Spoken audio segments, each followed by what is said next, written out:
Hello, everybody. Welcome back to This Weird House. I am Nick Boddick, and today we have an extremely special guest, someone I have been wanting to talk to since I started interviewing people way back in 2019. We're here with one of the best in the game, maybe the best in the game, Mr. Trevor Henderson. How are you, sir? I'm good. Thank you so much for having me. That's very nice of you to say. I always have to like kind of scoff a little bit. We were just talking a minute ago about how like I was intimidated by your who's who of weird fiction and horror authors that you had on previous to me. So I'm happy to be Man, here. but Thanks for having me. absolutely, man. But like in the pantheon of horror creators, there's writers, there's artists, there's filmmakers. As artists go, I mean, you might be the gold standard. Like, and I don't mean to I like don't know about blow that, smoke but up your ass or anything, but like uh, like if there is a household name in horror art, I feel like it's probably you. You Jeez, know what well, I that's mean? very kind. I've just always just tried to do the kind of stuff I'd like to see in the world, and in Yeah. terms of art anyway, and just be consistent in putting it out there. So it's very kind of you to say. I don't know about Yeah. the truth of that, but it's very nice. Well, you're a household name in this household. That's enough. So just kind of a broad question to start. Uh, have you been a lifelong fan of the horror genre? Like, how did you come to horror? Was it movies, books, art? How'd you come Yeah, to it? no, I've been basically lifelong. My dad is a huge horror fan, and he kind of like I got a lot of that through osmosis from him, and then just kind of picked it up on my own at a really young age. You had the bedside stand full of books, nightstand full of books with like all the current Stephen King at the time. So I remember reading Skeleton Crew and It and all that really really young, and then also on the movie front, I he would watch a lot of like horror movies with me, like stuff that was on paper maybe not the most age appropriate for the age that I was, but I turned out great. I really appreciate it. But we'd watch a lot of like '80s gory '80s horror movies. I remember watching Return of the Living Dead with him at a really young age, and Nice. all kinds of stuff like that. So it's totally my dad, and then that just fostered an obsession on for myself that just has lasted to this day. For sure, for sure. And when did you and then I guess conversely, but or not conversely, but when it comes to art, Mhm. A, when did you, discover that you were a talented artist? And B, when did it was it always horror stuff that you did, or did you kind of merge the two at some point down the road? It kind of was just it was also very young. I was always really artistically minded as a kid. I would do lots of scribbles and weird little drawings and whatnot, and build up from there. And it was kind of always horror, to the point where I think my dad was into it, but my mom was like a little concerned that it was so like solely focused, like that was the one track I had. um but yeah, no, absolutely, from a very young age, both art and horror have always been like really tied together, I guess. For sure, for sure. And within, I mean, you know as well as I do, there are a million subgenres of horror. Yeah. And I guess which one do you gravitate to most? I have a feeling I probably know the answer based on the art you put out, but I'm just kind of curious where you land on that. I don't really think about it too much. I feel like there's so much, and horror is such a broad genre that has so many like facets in it.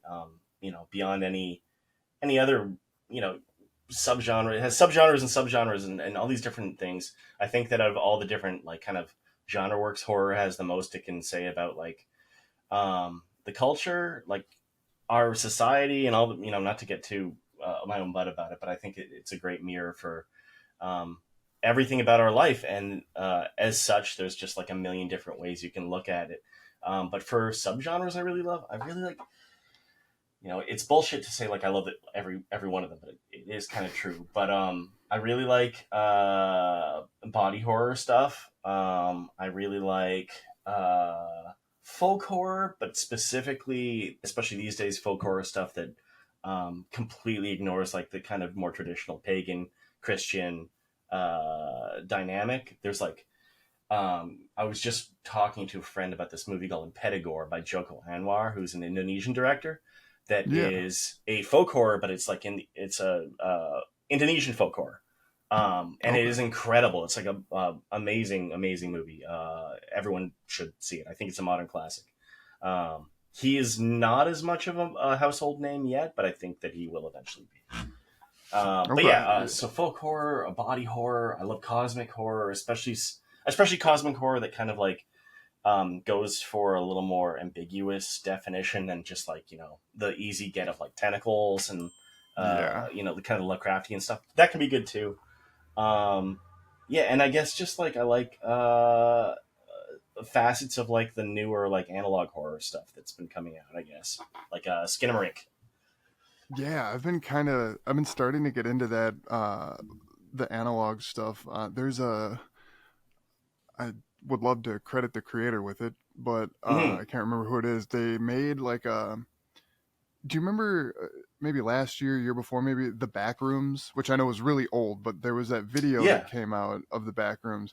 That's the same kid, I think it was like a 14-year-old kid who yeah, made that yeah, actually. yeah. I think And he Kane Pixels is his name on yes, YouTube anyway. yes. Yeah, and he has the Thank you. A24 Yes. version of it coming out now that he filmed on his summer break in between school, which is That's incredible. Yeah, it's seriously incredible. it He is. did Yeah. this he did another thing though of in a mall, an abandoned mall. I love that so much. I It was haven't watched. incredible. I think there's a new installment to that, but I've only Oh watched yeah. the main one. But it's so scary, and the fact that the monster is like this weird paper mache and like balsa wood like rolling thing that was Yeah. a real thing that he saw, I guess, as a Mhm. part of an art display or whatever. And then just made it so terrifying, just in terms of its movements and like in this one like Yeah. weird little short. And the fact that it's all like I think it's all Blender. Like he It made the is. entire mall. Every part of it is Blender. I watched That's a ridiculous, corridor man. video on it, and yeah, he got like he downloaded like there was 3D models or not models, Yeah, but 3D scans of this mall, and just yeah, like I can't even think like I guess geographically like that, like just to know where you are yeah. in this mall that doesn't actually exist, like that He you're must not have physically storyboarded the whole thing out like crazy about like where the serious. which Every way the camera's frame had to going and be. yeah. But you would never know unless you were told that that whole thing is Blender. It looks like he actually went down like 6 miles into the earth, down these stairs, into this shopping center. Yeah, it's Just unbelievable. ridiculously talented. And I think yeah, he's like 17 years old. This makes me feel Yeah. like a talentless mummy. It's crazy. That's what I'm saying, dude. Like Yeah. especially in horror, I do, and I mean this genuinely. I am always happy when other people are successul. Oh my god, me too. Absolutely. Yeah. But there's this tiny part of me that's just like that should be me. I like I could have we could have learned Blender like he did, but he did Oh, it. I He know. went out and Yeah, did the no, I'm damn definitely thing. not Yeah. taking anything away from him. Yeah, It's no. unbelievable. Yeah, on Side social note. media like oh sorry, go ahead. Sorry. Oh no, I was just gonna say side note, pointless side note. I learned that the original picture that the Backrooms was Yeah. that was used for the Backrooms was about I think it's like 30 minutes away from where I'm sitting Really? right now, like my home. Yeah, my house. Yeah, Dang. just random. I don't know. I never knew that. I was like, of course it's in Wisconsin. Oh, Like, that makes total sense. I wonder like everything scary and fucked up is here. yeah. all the yeah, flat areas of all the really scary shit in it. Yeah, I was gonna say, did they ever?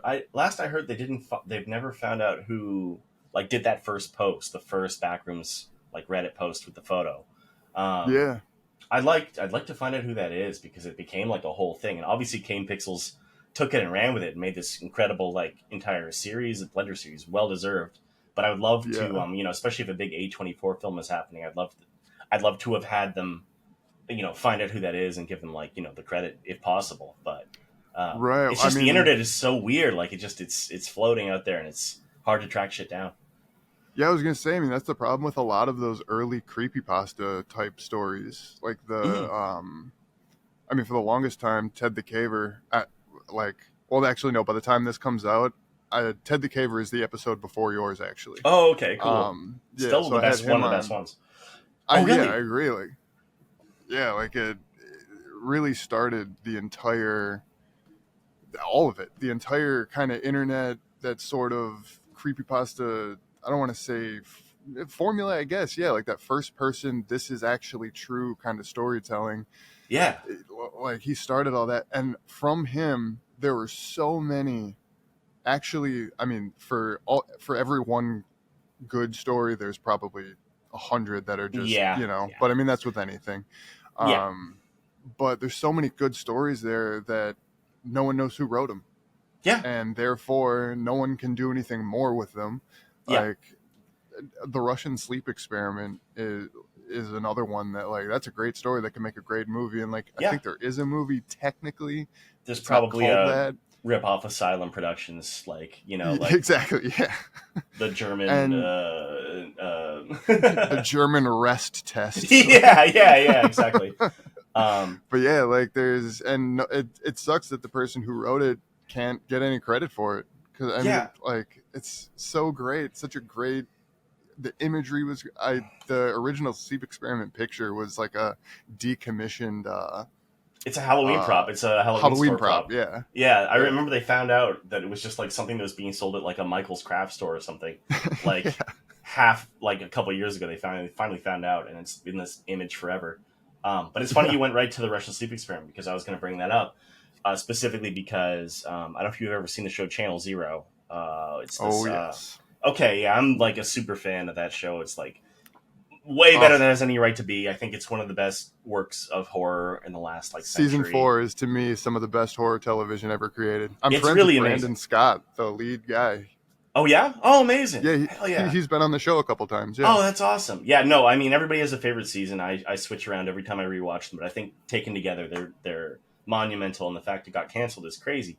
But I talked Mm-hmm. to, or at least maybe I think I heard it in an interview. Maybe I talked to the showrunner, Nick and Tosca, or read what he said. Anyway, sorry, I have talked to him in the past, but the interview was about how they wanted desperately to do it. They had it planned out if it didn't get canceled for a couple more seasons, and the two they were heavily looking into were the Left Right Game. I don't know if you ever Yep. read that one. Oh yeah. And the only thing that kept them back from that is that it's incredibly expensive and hard to shoot in a car while it's driving, Yep. and the whole thing's in a car, so they would have to kind of like Yeah. the logistics around that. And then the Russian sleep experiment, they really really wanted to do a whole. He had a whole thing mapped out for a season of that, but they just couldn't find the creator. That was the thing that stopped it. They couldn't find the Yeah. creator to get the rights to do it basically and get a deal going. Yeah. And Which is unfortunate. I, yeah, I would have loved to see that. I talked to Nick as well Oh, about it. cool, yeah. Yeah, and I, I'm fairly certain Left Right Game was actually bought by Amazon. I want to Yeah, say. they I did a know. podcast. They did oh, I forget what they did a dramatization of it. That's apparently quite good. I haven't listened to it though. Yeah, I listened to about half of it when it first came out, and it was great. It was just one of those things that got away from me. It was the same Yeah, studio that did Baraska. I don't know if that's you're right. familiar with Yeah, that one. Yeah, that I'm familiar was. with the creepypasta. It's a little like it's not quite in the vein of stuff I like so much because it gets real Yeah, dark towards the end. But it's really good, yeah, and I haven't listened to the podcast versions, but they look yeah. great anyway. Man, it's crazy you bring up Channel Zero. You were literally the first person I've ever talked to who Yeah, A, has heard of it, and B, likes it. And really. like, I'm not kidding. That is, I will champion that show until my Me dying too. breath. Like, Absolutely. Yeah. it's, It's wild to me that it's not like I feel like if that had come out on something like Netflix where everyone could watch it for free and it was kind of in every household, absolutely. it would have had like 8 seasons. It would have been everywhere. It would have had this huge audience that it just didn't get naturally because it was Sci-Fi Channel, and especially like God love them. I think Sci-Fi Channel they have a show, it kind of has a stigma a little bit of being Oh yeah, like they diluted their brand when they made all yeah, those, Sharknado and stuff. Which they got there's yeah. value in those two. I'm not trying to take anything away from them, but yeah, like, yeah, Yeah. in the first one maybe the seventh Yeah, sequel. By the time we get there, then it's the like two-headed like ghost shark slip and slide yeah. I sequel. Yeah, I do like the ripoffs of that though, like Velocipaster Velocipaster is I've heard is actually pretty good. They're doing yeah, Velocipaster too. Yeah. yes, Um, but yeah. yeah, like and they picked the ones they picked for each season were such good jumping off points. And Yeah.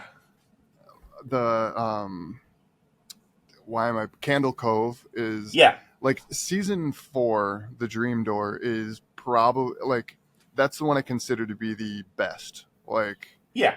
uh, I in terms of quality, in terms of technical filmmaking, acting, everything. It is like a flawless season of television. It is horrifying. It's really, And really good. Yeah. yeah, and then the first season is just like, I remember reading the Candle Cove when it first, maybe not when it first came out, but I remember the first time I read it, and just like I was like jaw figuratively dropping and being like, holy shit, this is a great story. And then Yeah. seeing it actually brought to life and expanded like that, it's just unbelievably good.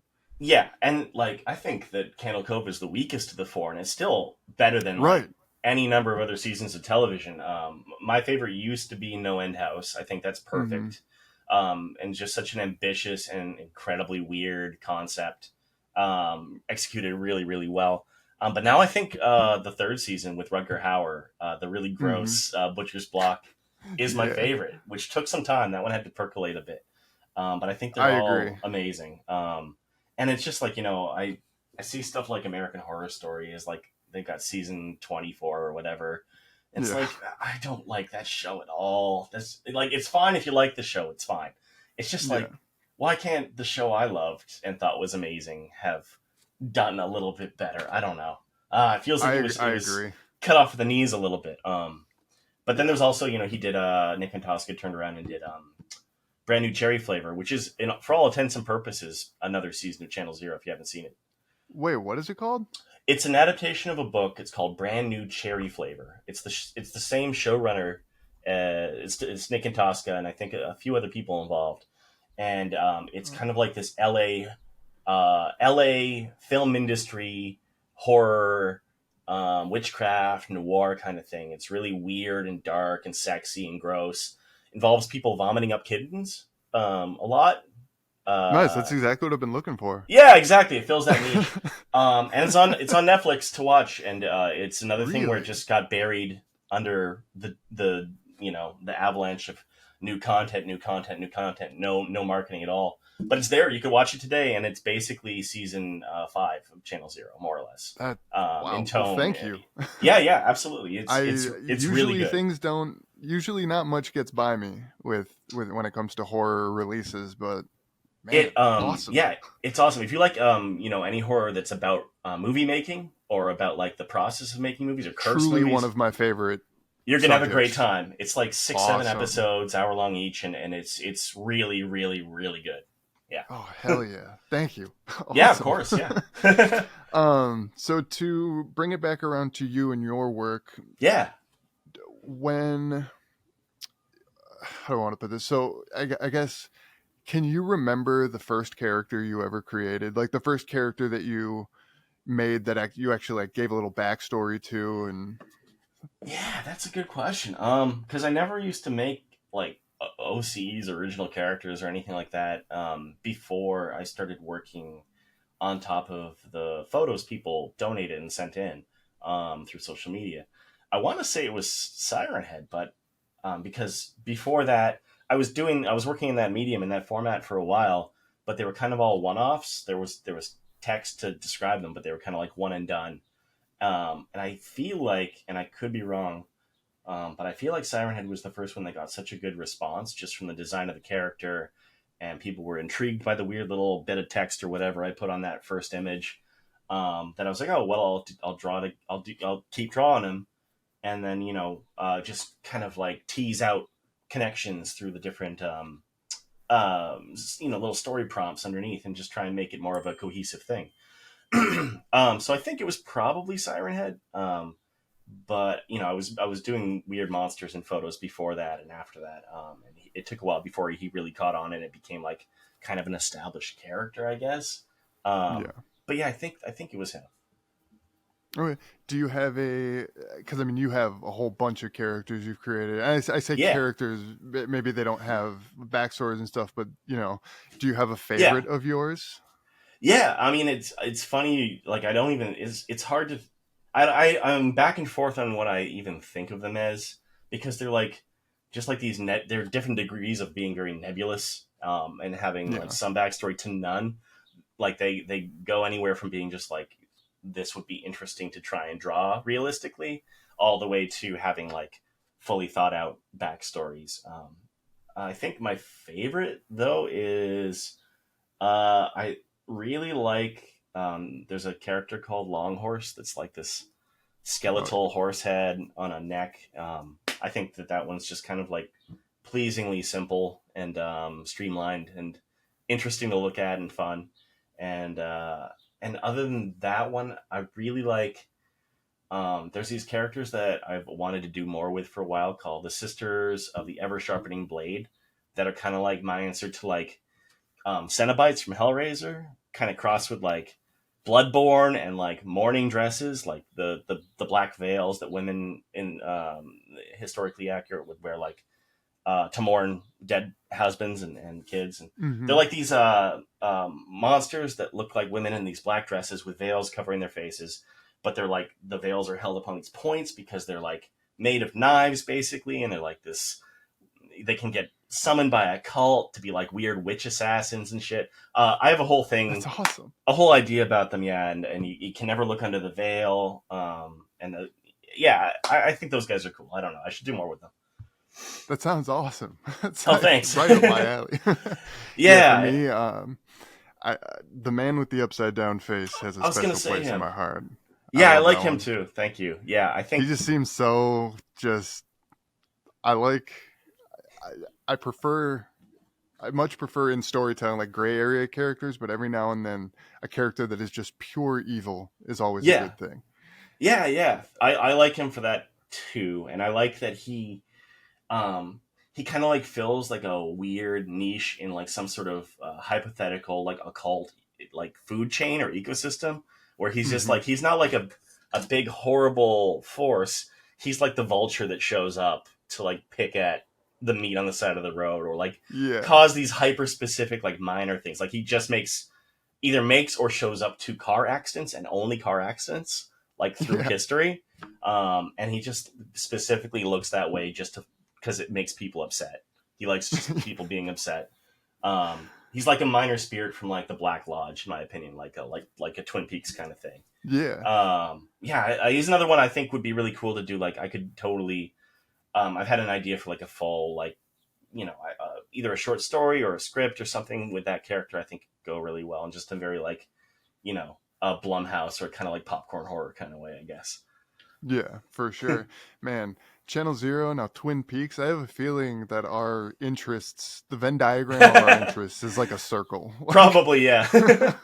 Yeah, I could talk about either of those things for like the next hour and a half, honestly, especially oh, Channel Zero. easily. I'll just go off on Yeah. Channel Zero forever. Oh, dude, I'm so like it warms my heart to like hear Yeah, that. I truly love that show, and no it's one so has good. ever gotten my love for it. I have the all the DVDs of each season individually, and I also have the big box set they released of all four seasons, so I can lend them Oh, out and I stuff. don't have the box set. I'm gonna There's a need to box get set, that. yeah. They have not been released on Blu-ray ever, and I doubt that they ever will be, but it'd be nice. Oh, yeah, Yeah, yeah, I would buy that that show in any format they release it in. yeah. I would be surprised if they don't try and reboot that in some capacity or do a new season 5 with a different production company. I would be shocked if somebody like Shudder wasn't already like looking into or developing that already. Yeah, it's weird that they haven't already because I mean it's been While, 20 yeah. it was 6 7 years now Jesus, yeah. since it went on. Yeah, and like I Excuse me. I remember when they released season 4 too because I was like, all right, nice, it starts tonight, and then it was Yeah, one episode every night for like 6 days straight. I was like, this is the yeah. best. And the Like, end of do that this for first every show. episode is so like such an amazing hook where Ah, like Pretzel yes. Jack just murders that guy with a hammer and then does a weird little Yes. dance and runs out of the room. He's just like, Yeah, yay! bye. Yeah. Oh god, it's amazing. Yeah. I'm gonna be Yeah. having Pretzel Jack on here pretty soon. The Twisty guy Troy. who, Yeah. yeah, I've spoken yeah, to him a bit just because especially when that show came out, when that season came out, I was like, this is like an iconic new monster, like right off the bat, yeah. like immediately, and he should be recognized for that because that's all him. It's all his Oh yeah, mannerisms that make that character so great. And he's gone on to yeah. have an amazing career doing that kind of thing, and he's the jangly man in the Scary Stories to Tell in the Dark movie, and it's Baba Mm-hmm. Yaga and that kind of not very good Hellboy movie that just happened, but he's one of the best parts. Yeah. That's awesome. You've got a great roster of people popping on here. That's amazing. Yeah, I don't know how I've finessed my way into this, into having this kind of cachet to get these people on here. I honestly think it's just a matter of like if you just ask, usually people will be like, sure. I mean, that's literally Yeah. like what I started doing because years ago, back in 2019, I started it was originally going to be a podcast. It was called 100% True, and I wanted to give a history of creepypasta and internet Oh, horror just because cool. I'm fascinated by that stuff.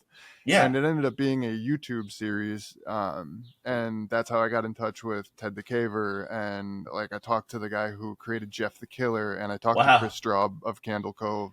Chris Strump's lovely. Um, yeah, he's a great guy. Yeah, yeah. Insanely talented too. Yeah, Jesus. Um, Local 58. I mean, amazing. it's incredible. I love it, Yeah. and like I love that kind of stuff. Like Lost Media is one of my favorite. I Yeah. could probably say any topic is one of my favorite topics in horror. That is actually one of them. I'm like a little underread on that kind of thing. Like in terms of the analog horror and like the new stuff like that. I know there's a million new series with that, and I've only really seen Local 58 and one or two others that I really enjoy. But hmm I know it's just like such a wealth of new material out there. Yeah, oh for sure. Almost too much, and It not in is a maybe, bad yeah. way. Just like it. I please keep creating because I'll get to it eventually. But it's like Yeah. it's too almost too much to consume all at once. Yeah. Did you ever read this is an ancient one that has always stuck with me, and I feel like it was always underrepresented for creepypasta. It's called the Dianea House. Oh yes, dude. Okay, yeah, I yeah. love Diana I House. just wanted to check. Yeah, yeah, I love that one. I know that Yeah, they were gonna that'd be incredible Channel Zero season, or that would have been an incredible adaptation. I know they were talking about it for a while, but yeah, and I don't yeah, even think you can read it in the same format where you have to hop websites anymore. right. But I read that when it came out, and it's always like resonated with me and been like such a fundamental text. Yeah, same here, same here. That was one that I read. That was one of the first ones I read. I Yeah. remember. And this is years ago before things like No Sleep blew up, Yeah. and like that story in particular actually is what one of probably three or four that led me to finding No Sleep, and in turn getting popular there, and now Hmm. writing more traditionally. Yeah. So yeah, that was a huge influence for me, and I remember being like, holy shit, dude, this is real. Like these Yeah. are Yeah. actual emails. And I mean, like, and I love that. I lament the fact that we probably will never have that feeling again in No. terms of like reading stories online, like the Yeah. The just internet has the gotten to a point, random. yeah, where it's not going to be. It'll never be kind of the weird Wild West in that way that it Yes, was back then, where it was just because really the internet now is like six sites owned by like three companies, more or less. And back pretty then it was much. like web rings and all these weird floating islands of sites and people putting testimonies out there, and it was all very like all unverified and strange and weird and Yeah, scary in a way. it's very, yeah, It's still scary, but in like a completely opposite way, where it's yeah. more about corporations destroying you and your livelihood. But yeah, no, excuse me, it's kind of a shame that it won't ever be like that again. But yeah, that was definitely one of the first creepypasta I ever read, and it was very much like emblematic of that feeling that was also shared by something like Ted the Caver, and a few others like Search and Rescue Woods was scared the crap out of me. Yes, Yeah, that was huge for me in terms huge. of when I was writing, like, or Oh, when I I was bet. kind of Yeah, developing as a writer. yeah, I mean, to be honest, it completely like fucked me a little bit because yeah. everything I wrote had that kind of voice to it. And I was Right. like, shit, I got to stop this. Like, You I gotta need to like stop detox writing from it. Yeah, vignettes and get back to actual stories. Not that yeah. those aren't actual stories. No, like Oh, I Carrie know. I get Hammond you. is someone I want to talk to so bad, and I've never been able to get in contact with them. It's I spoke to them once actually when really, my agent a million years ago was pitching like kind of a modern book of new horror stories that would be written by all these like legends of creepypasta kind of. And Yeah. we had one Zoom call I think a while back, and they were lovely, but it ended up falling apart, and I never spoke to them again, unfortunately. But I was able, thankfully, to express how much Search and Rescue Woods meant to me, and like how much it scared me, and Yeah. how I still think about those weird little like vignettes, and how frightening a lot of them are to this day. Yeah. Mm-hmm. So I was Oh able. yeah. It I was mean, nice to be able to speak about that. Yeah, briefly. yeah, no, that's awesome. Yeah. Yeah, I literally read them all maybe a month ago again, probably Mm. 10th, 15th time, something like that. And there's it's cool because I will read them once a year ish, give or take. And like, there's so many of them because even Yeah. within each post, there's like sometimes up to like 6 or 7 little vignettes. So I Yeah. will, it's cool because I'll completely forget about some of them. And then Yeah. it's like I'm reading them over again for the first time. Like there's a few obviously that I'll remember for always, but Yeah. like it has very good reread ability. I guess Yeah. not a word, but I actually don't know if I've, now that I'm thinking about it, I might not have actually read all of it, because last time I checked, which was many years ago, there was a ton, and they were growing. And I mm-hmm. remember seeing a big master post on Reddit, and it was like just this list. Yeah, So I guess that's a good project to go through and make sure I've actually read all of them. But the handful that I have read of them, I know are just, I have them, I think about them all the time.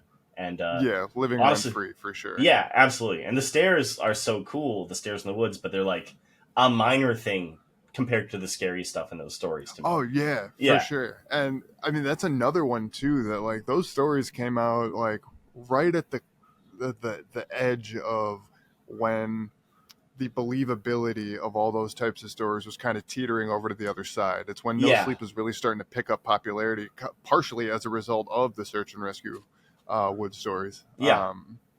And but still, there are people today who are still convinced that there are really stairs in the woods that will, that there's something off with, Yeah. and that's It's just a really testament to the writing. absolutely, it's a testament to the writing, and it's also ingenious because the concept, like there are stairs in the woods. If a house burns down in the Mm-hmm. forest and there are stone steps, they're going to stay behind. They might not be as dramatic as they are in the story, but like it's kind of like it's an incredible story that's been able to be bolted onto a real thing that people could encounter, and then be like, you can read those stories and think, oh, it's bullshit. So why would there be stairs in the woods? And then not really think about it having me like, oh, there was a house or some building here and it burned down a million years ago and they just left the stairs, and you're going to lose your Yeah. mind when you're on a hike somewhere and you see it.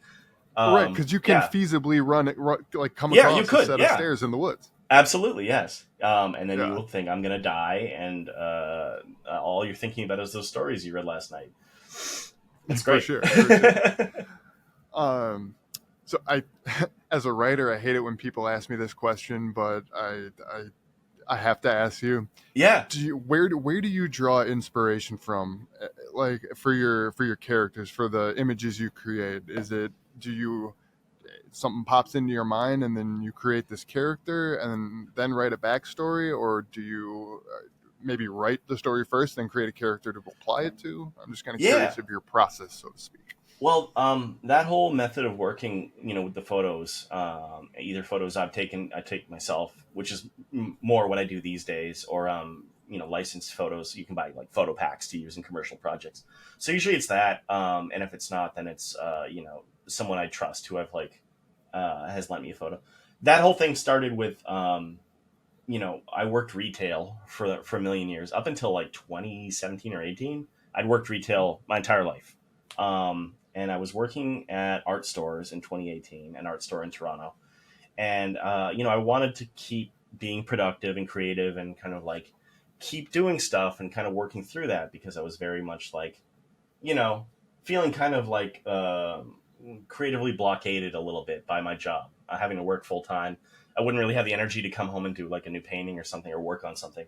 So I found it was kind of like this great loophole where I could, instead of having to do a whole piece in composition, I could be a little lazy because I was exhausted from working all day, and just pick one of these spooky photos.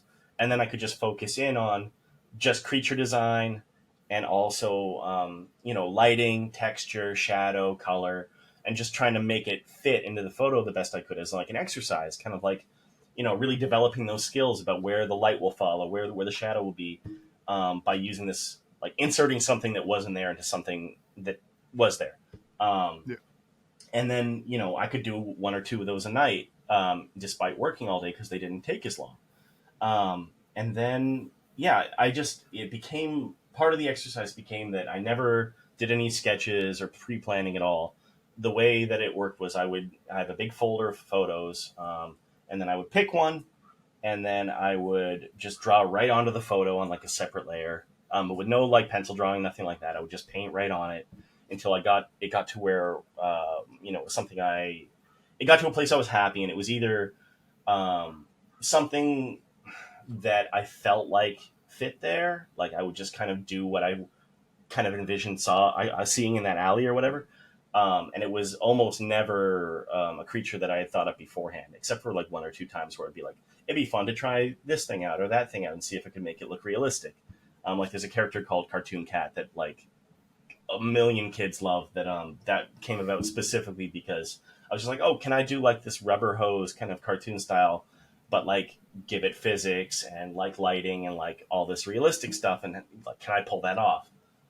So that's how that one came about. But for the most part, it was really just kind of doodling, I guess, and then seeing what came out from that environment, more or less. And then when that was done, then I would kind of sit back and then write the context, a little bit of context, the flash fiction or whatever you have underneath, to just kind of tease at context for the creature and like hint at a bigger story that the reader could kind of fill in, I guess.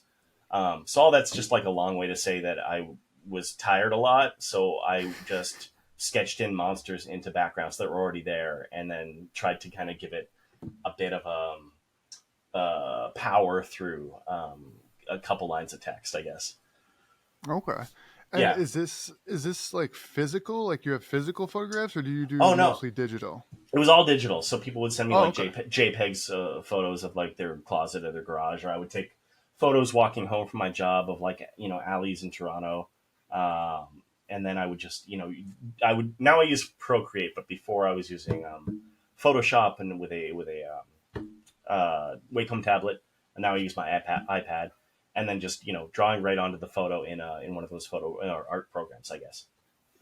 Okay, that's all. Yeah, I've messed around in Procreate. My fiance does art as a hobby, Oh, and hell she yeah!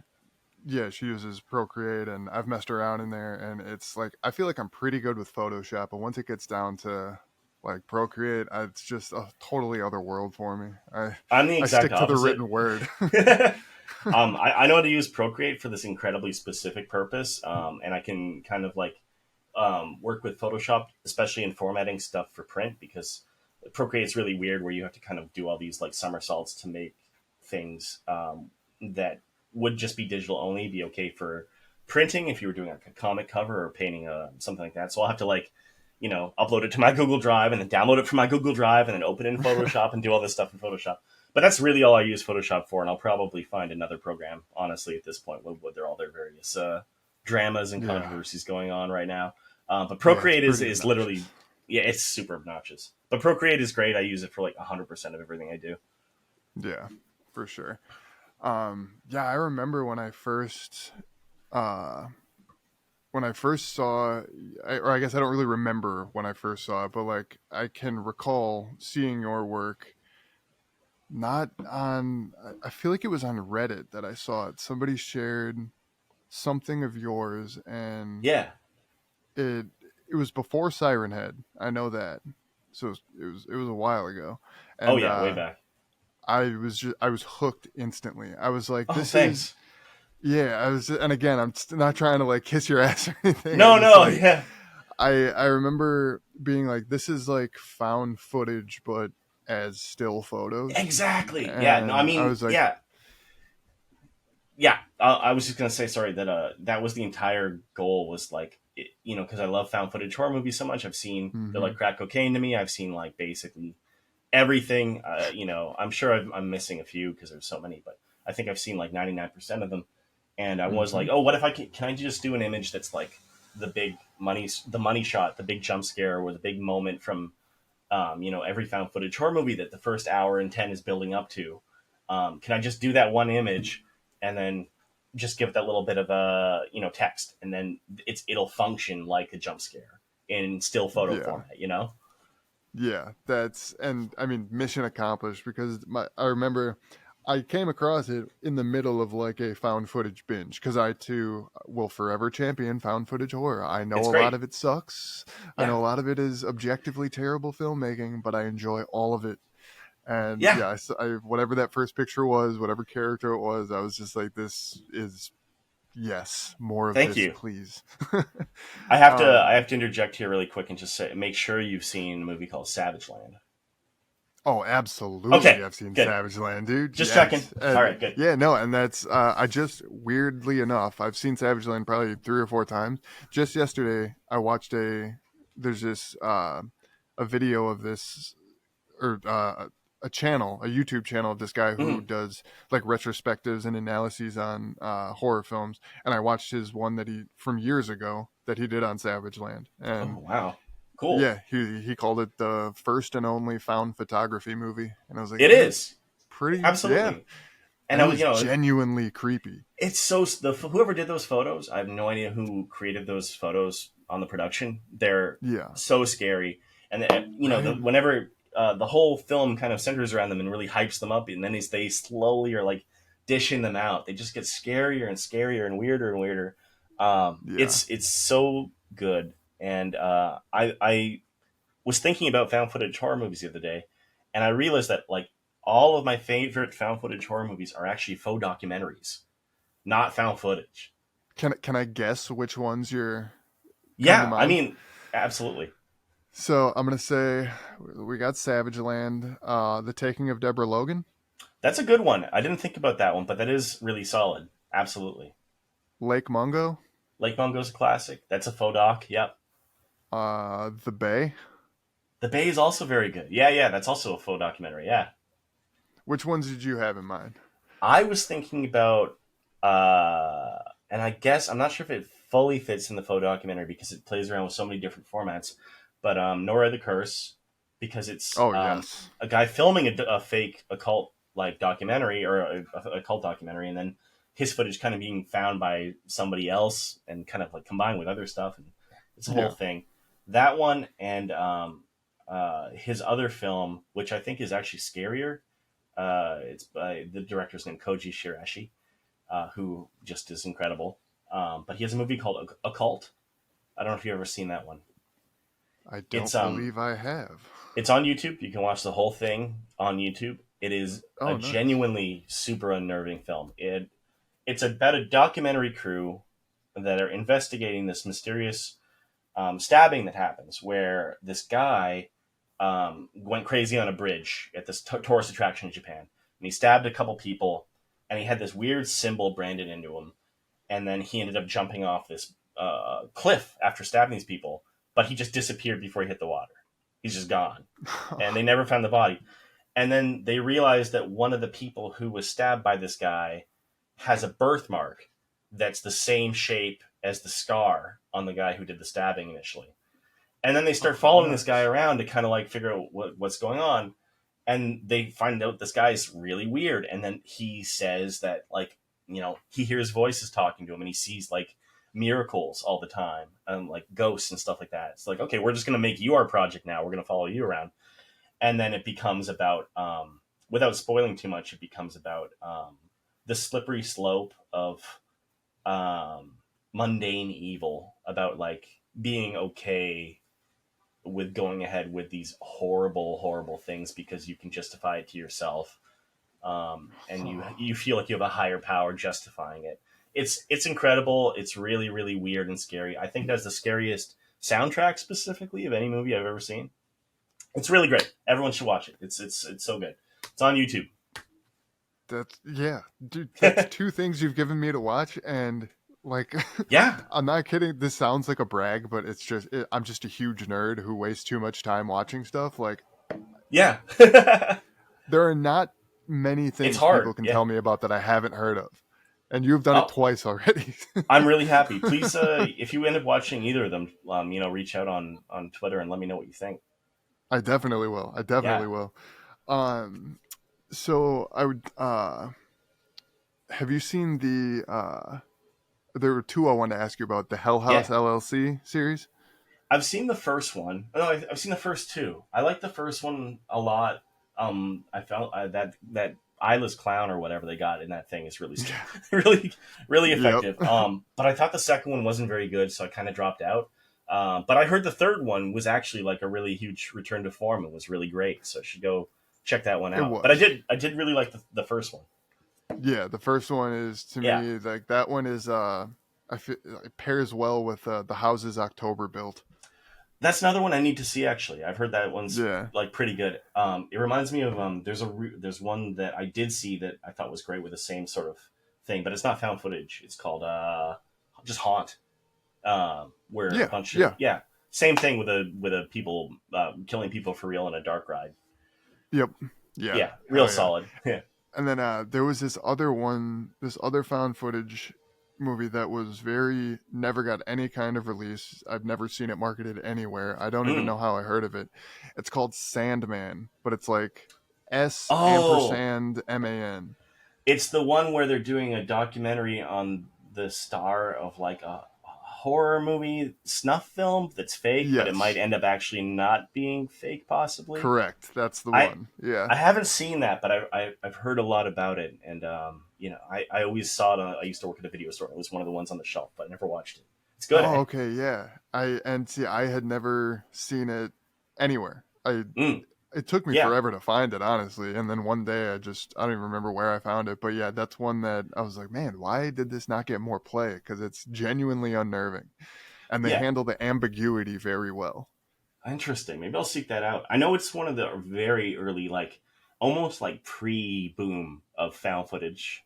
It was Yeah. like very, very early, along with there's one called The Last Broadcast that kind of like Oh yeah, that's from the preempted Blair '90s, Witch a I little. think. Yeah.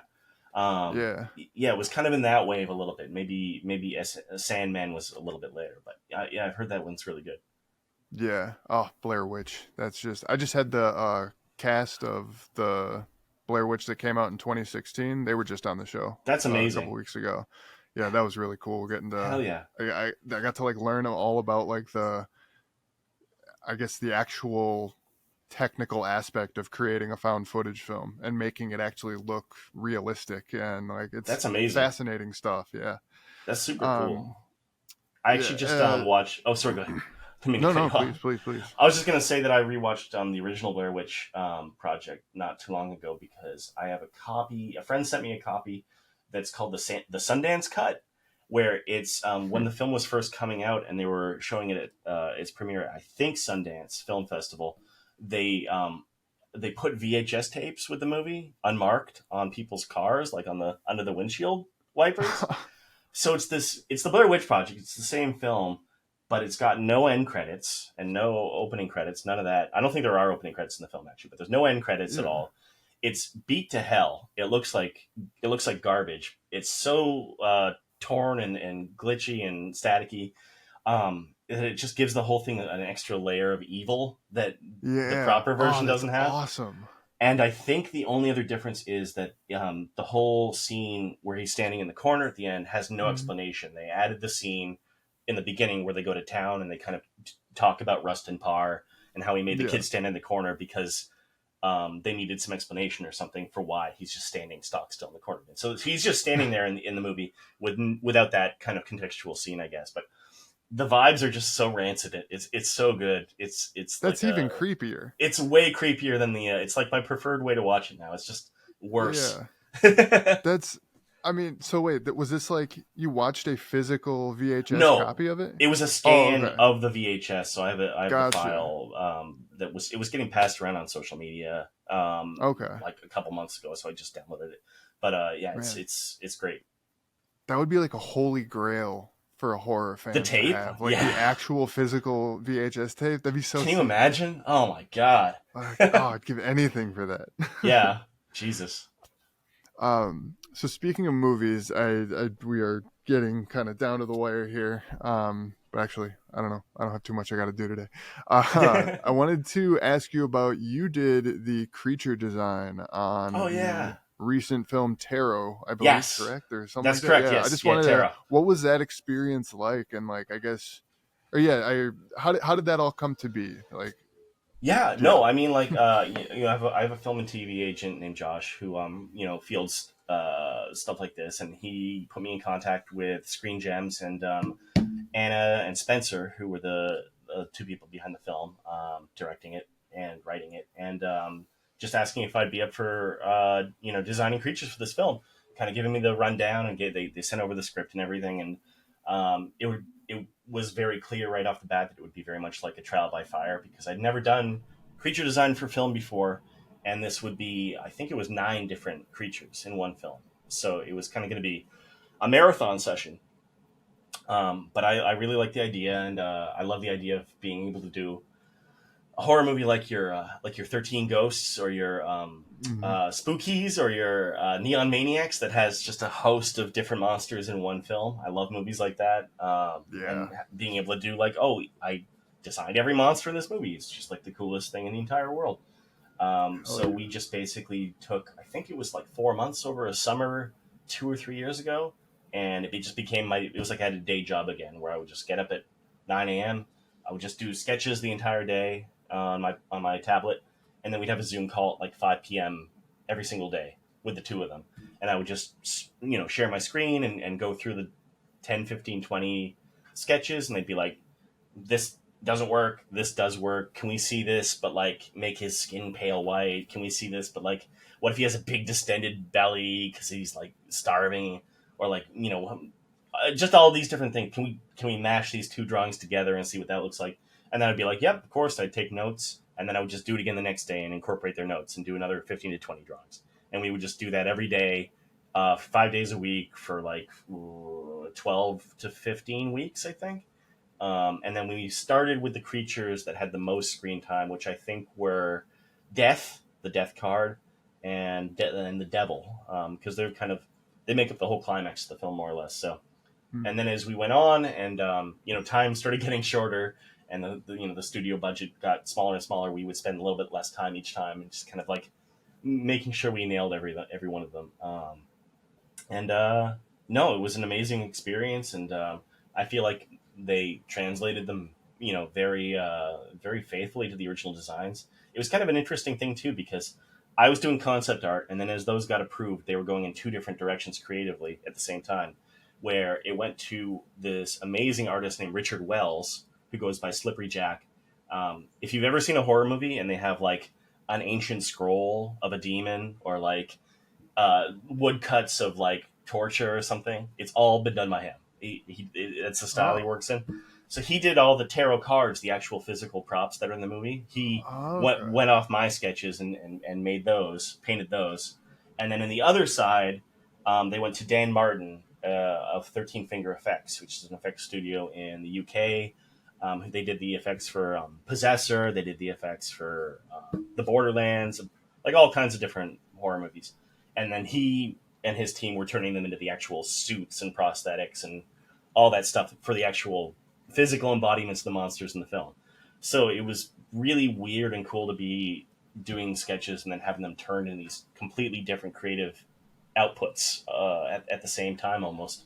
And then about halfway through, we were, having Zoom calls with not just Anna and Spencer, but also Dan. So they'd be saying what they like, and then he'd be saying like, we can't do that without making like an entire animatronic puppet. So we can't do that. Just like mixing stuff, thankfully. So we didn't go down the wrong path.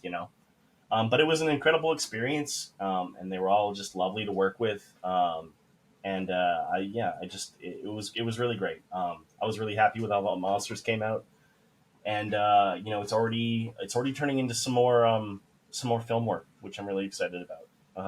Oh, that's And awesome. Yeah, I'm really pumped about it, and hope I can keep doing more creature design.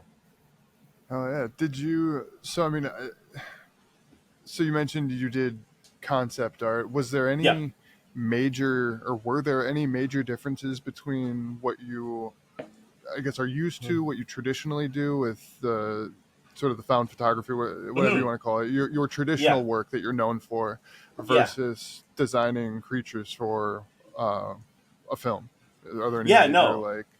The way Yeah. it worked was we started with pencil doodles, still digital, but like just line work, and then just throwing out whatever concept I could because I knew how they had to function in the script for whatever scene they were in. Most of the monsters have just they have one big kill scene kind of, and I knew what they needed to be doing in the scene. So at the beginning was just throwing out different ideas, and then as we got more and more comfortable with what we were kind of thinking about for it, they got more and more refined, until by the end of it, it kind of culminated.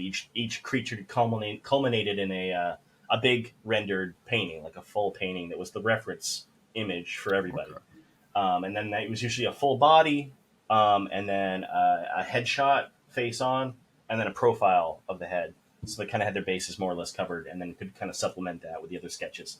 And then at that point, just to kind of like show the upper ups at Screen Gems and kind of like convince them, we would use public domain photography and do a found footage style image of the creature and the environment, just to kind of like help Oh, to see what it would look like in motion as a supplement for the painted stuff, I guess. yeah. So it became like a huge, like it was kind of like a combo of different things that came together to give, kind of a Bible for what the monster would look like when they made it, come to life, through costumes and makeup practical effects. That's so awesome. The Yeah, it was really cool. It must be such a surreal feeling to see this thing that you've spent however long crafting on, on paper, tablet, Yeah, and actually brought to life. Like that's yeah, no, it's amazing. It's like it's a dream bucket list item for sure. yeah. Yeah, it's just amazing. I can't get over it. I'm still so psyched about it. I want to do it again immediately. And then the other thing that was really cool is that, like, I don't know if do you know Waxwork Records? Sorry, It sounds familiar. I don't they're want to claim that I do know. oh, that's okay. They're a company that does kind of like re-releases of horror movie scores as well as new horror movie scores on vinyl. And they do Okay. like really they commission new artwork for it, and it's just a really really nice product. But I've always wanted to work with them, and because I did the work for Tarot, they are released the Tarot soundtrack. So they brought me on to do the all the art for that too. So it kind of like Oh, snowballed a that's little bit, so which was cool. yeah, it was great. And they were also lovely to work with. Yeah, that's man, that's really awesome. Yeah, no, I was Um, yeah. do you have any favorite creatures from whether it's horror or like fantasy or sci-fi? Do you have any that like have been particularly influential on you at all? Oh yeah, I mean, there's all timers. Obviously, like the xenomorph alien is going to be one of the best creature designs ever made. The creature Oh from the yeah. Black Lagoon, the original one. Excuse me. Um, and then I think I'm gonna, if I get his name wrong, I'm gonna kill myself. But I think the designer is named Keith Thompson. He has done a ton of work for recent films. Did you see The Ritual? The one on Yeah, Netflix? Adam Neville. The Adam Neville one, yeah, with Yeah. the big deer thing at the end. With Oh the yes, that was one of the he designed coolest that. creature designs Yeah, ever. it's amazing. And it's just like there are classics like like I mentioned, but then I feel like we're kind of in a renaissance of new creature designs that are just amazing. I feel like we were Yeah. collectively hung up on a certain kind of creature design for a while, where you can see a bunch of movies, horror movies and sci-fi movies came out around the same time, and they all have the same monster in it, like Cloverfield, A Quiet Yeah. Place. Like it's the same lanky guy. Um, Starship Troopers. Starship Troopers, yeah, yeah. But there's one movie too I wanted to highlight that just came out called Arcadian. I think it just hit Mm. Shutter. It's got Nicolas Cage in it, and it's like sort of a Quiet Placey kind of thing where it's like after Yeah. monsters have invaded, and Nick Cage has sons, and they have to they keep themselves and forage in the woods. But the creature design in that movie is unbelievable. It's unreal. Like I, it is so weird and scary. I can't spoil it, but like the movie's good. It's a fine movie. I liked it a lot, but the creature design elevates that film to like the stratosphere. Um, Okay. Without I'm gonna have revealing to too check that much, out. the main inspiration for the creature design was Goofy, the Disney character Goofy, the dog. Yeah, Ah, you'll see you it when had me when at you watch the Nicolas movie. Cage, Yeah, when you but see I'm the here for movie. Goofy. It's wild. It's so scary. But that's one of my newest like favorite creature designs, I guess too. That sounds awesome. I'll Yeah, definitely be checking that out. I have a lot to check out now, thanks to you. yeah, Again, yeah. Of I course. really appreciate it. Man. Oh, of course. Yeah, I Um, love recommending stuff. yeah, I will definitely be in touch to let you know what I think. Also, I Yes, please love. do. I could talk about this stuff all day, dude. Oh, me too. Um, Absolutely. but we have quickly hit an hour. That went by a lot faster than I thought. I Yeah. No. like I looked down at the clock at one point. It was like 40 minutes. I was like, no, but I want more. Give me We more. talked to talked about Channel Zero for like 35 of the minute of the total That hour. is true, and that was not nearly long enough. I Not at will all. say. No, absolutely. I'm gonna have to have you back on, and we're gonna have to do like I should have you and Brandon on Yeah, together, and we can all just talk Channel Zero. I would love that. Honestly, yeah. All right, awesome for sure. Well, Trevor, thank you so much for joining me, man. I really do appreciate it. Of course. No, this was Oh, lovely. oh, Yeah. before I forget, if people want to find your Oh work yeah. or you, where can they do so? Yeah, I'm still on most social medias until they fully just capsize and deteriorate. I'm on Twitter infrequently, but my Twitter is Slimy Swamp Ghost. But I'm a lot more active on Instagram. I've been trying to supplement the art that I post on there with horror movie recommendations every other day or so. I'm now at horror movie recommendation number I think like 87 as of today. So you can go on there and check that out if you want. That's Trevor Henderson, all one word on Instagram. And then aside from that, yeah, it's kind of those are the two big ones I check. I guess I'm on Blue Sky and stuff. Search either Slimy Swamp Ghost or Trevor Henderson or both or whatever.